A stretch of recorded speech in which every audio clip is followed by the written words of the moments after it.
Hi, I'm Pete and welcome to Just a Few Acres Farm. I'm going to TED this 5-acre field with my Farmall MD today, vintage 1950.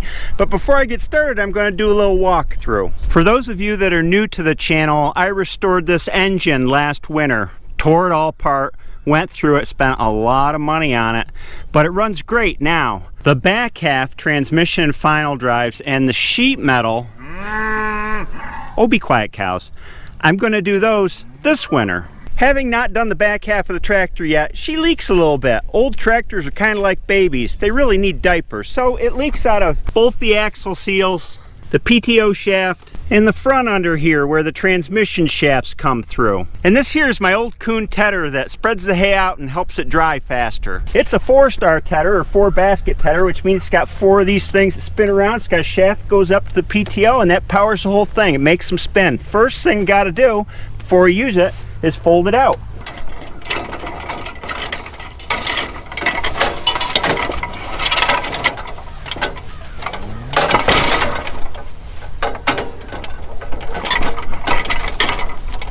And I got to get everything lined up here.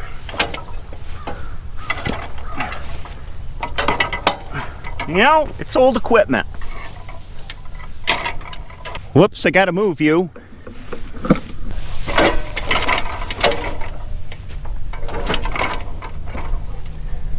There. We got a few broken teeth here and there on the tedder, but she'll work just fine. Now, while I'm preparing the cows' food, they like to yell at me. That's just the nature of cattle. Old tractors are like people too. You turn them on in all kinds of different ways.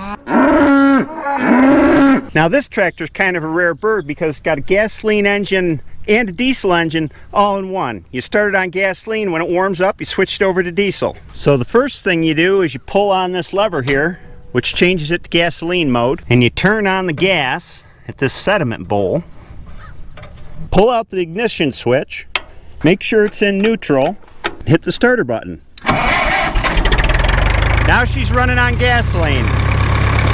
Now once she warms up on gasoline, you pull on the diesel throttle lever, which starts the injection pump, and pull on the compression release lever at the same time, which increases the compression like so.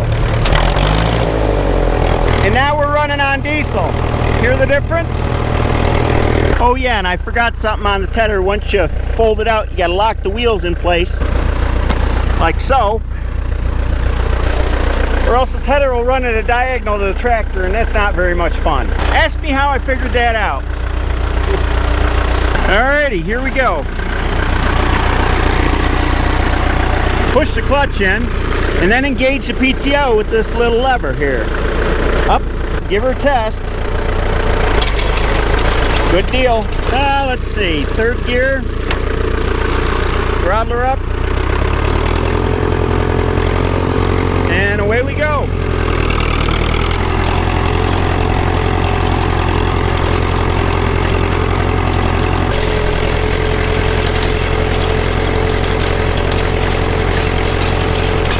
Pretty satisfying to see that hay spread out like that, ain't it?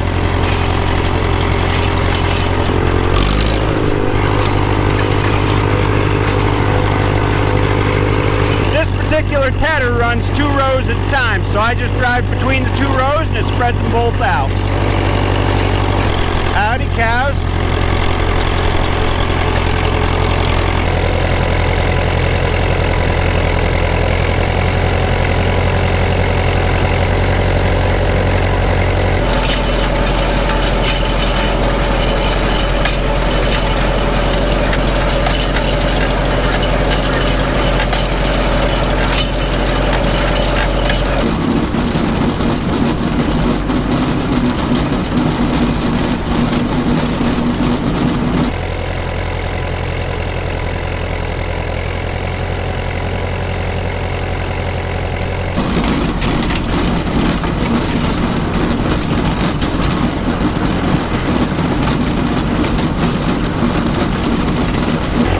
About 90 degrees today, but that old temperature gauge, she won't run much past up into the run section because this tractor was made for working really hard all day. You'll never see it get to that arrow.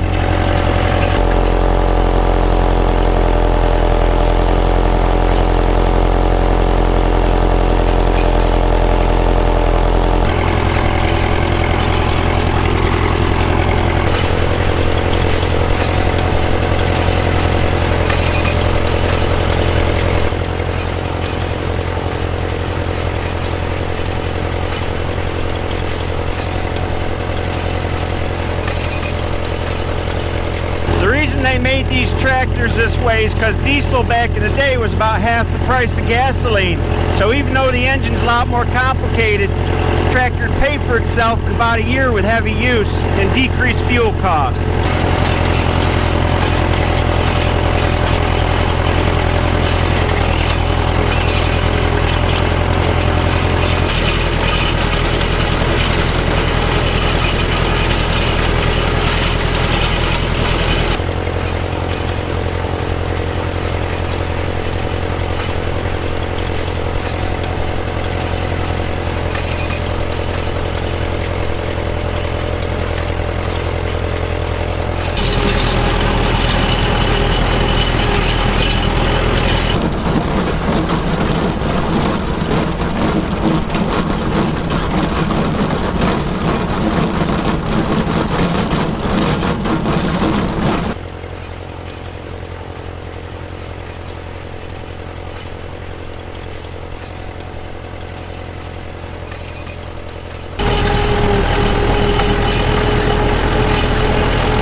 Swallows are back.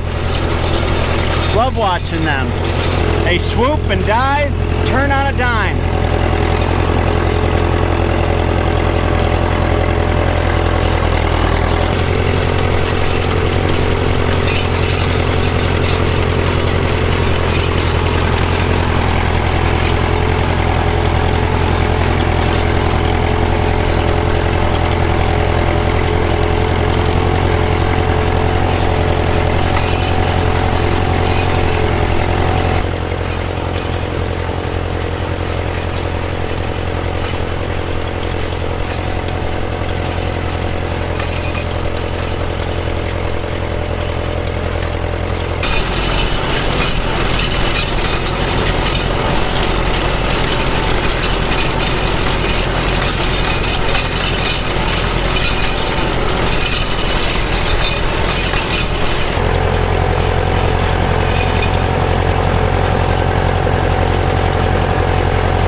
Now, 4 more, 5 more down there. 1, 2, 3, 4, 5, 6 more there.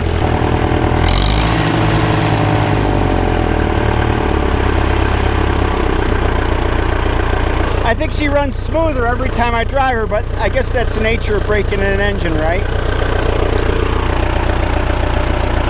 Sounds very nice.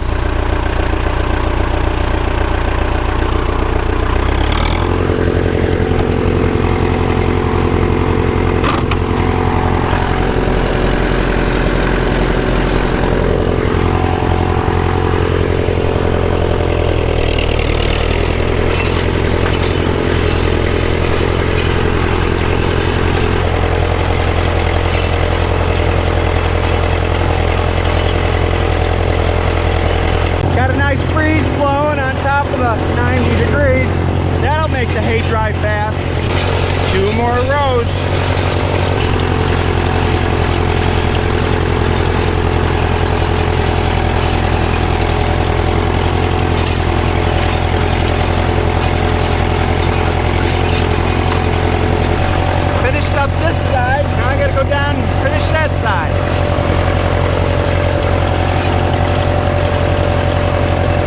One of my tree stands.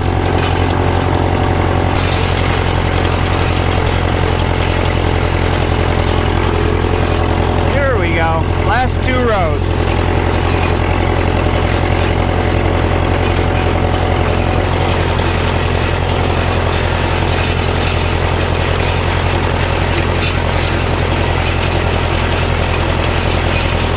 And there we go. Nice field.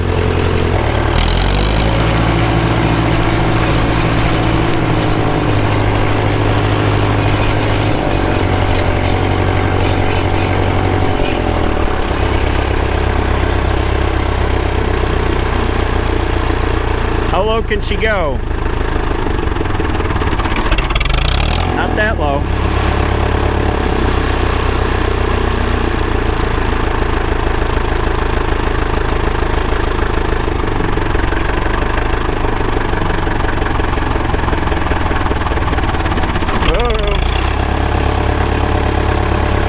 Still holds about 65 pounds of pressure no matter what the idle speed is.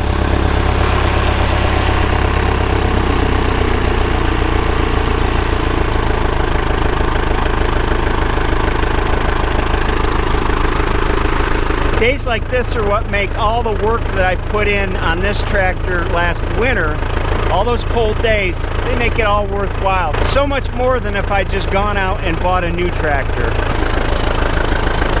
Well, I gotta fold this up and bring it back in, but I'll let you go now. I hope you have a great day. Tomorrow, hopefully I'll be raking and baling. I'll see you then.